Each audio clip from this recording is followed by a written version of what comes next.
Урматтуу мекендештерим, кеше түнү айрым саясий күчтөр мамлекеттик бийликти мыйзамсыз тартып алуу аракетин жасашты. Шайлоону шылтоо кылып, коомдук тартипти одоно бузушту.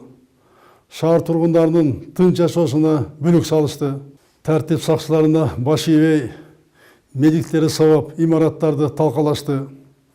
Кан төгүлбесин, бир да жарандын өмүрүнө коркунуч келбесин деп, күч органдарына ок чыгарбага деп буйрук бердим. Азыркы учурга чейин кырдаалы курчутпоо үчүн мүмкүн болгон чаралардын баарын жасадык.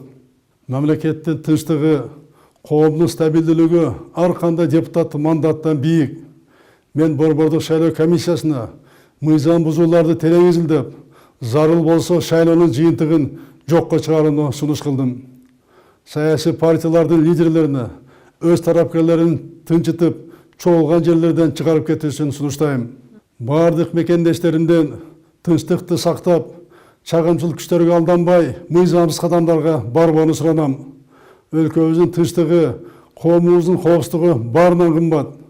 Бардык күчтөрдү, өлкөнүн тагдырын саясий амбициялардан бийик коюп, укуктук талаага кайтууга чакырам.